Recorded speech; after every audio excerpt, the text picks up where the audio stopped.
So the modern world, it poses this really brutal paradox. The skills and the expertise that got you to where you are, the knowledge you spent years acquiring, can now actively work against you. Exactly. In an environment that's changing this fast, your ability to learn new things is way less valuable than your ability to unlearn the old stuff.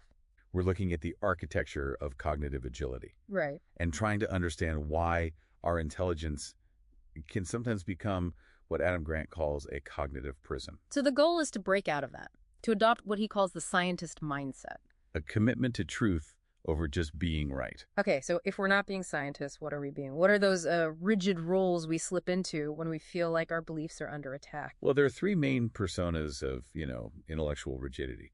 First, you have the preacher. The preacher. They're defending a sacred belief. For them, changing their mind feels like a moral weakness, a failure. And then there's the prosecutor. The prosecutor just wants to win the argument. That's it. Being persuaded by someone else is just total defeat. I can spot those two pretty easily. But the third one, the politician. Why is that one maybe the most dangerous? Because they're not tied to any internal conviction at all. I mean, they're just campaigning for social approval. So they shift their position based on what's popular, not what's true. Exactly. And the scientist is the total inverse of all three. They treat opinions like hypotheses. Hypotheses to be tested. Right.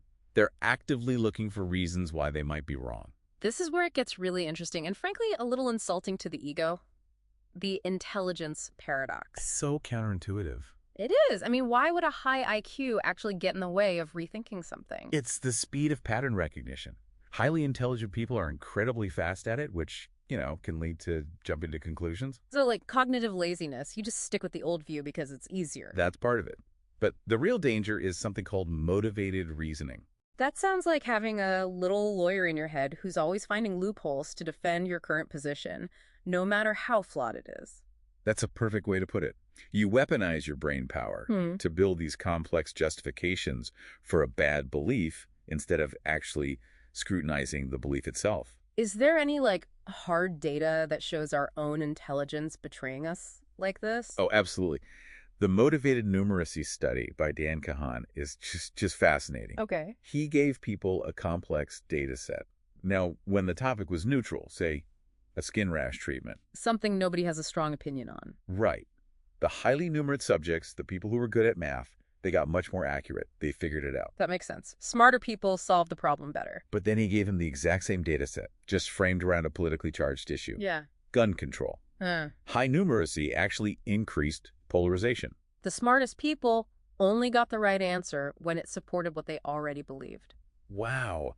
So they weren't using their math skills to find the truth. They were using them to defend their tribe. Precisely. And that failure is what fuels what Grant calls the overconfidence cycle. Stagnation. Right. It starts with pride, which builds conviction. Then you go looking for validation. And you end up in total entrenchment. Exactly. The only way out is the rethinking cycle. And that has to start with intellectual humility, just recognizing what you don't know. And that humility leads to doubt. Which fuels curiosity, and that's what leads to discovery. But avoiding that first step, that doubt, can be, catastrophic. Which brings us to the Man Gulch tragedy. The 1949 smoke jumpers. Yeah. It's a chilling story. The foreman, Wagner Dodge, he survived this flash fire because he did something completely unheard of. He invented an escape fire on the spot. Yeah. He burned a patch of grass ahead of the main fire and just lay down in the ashes.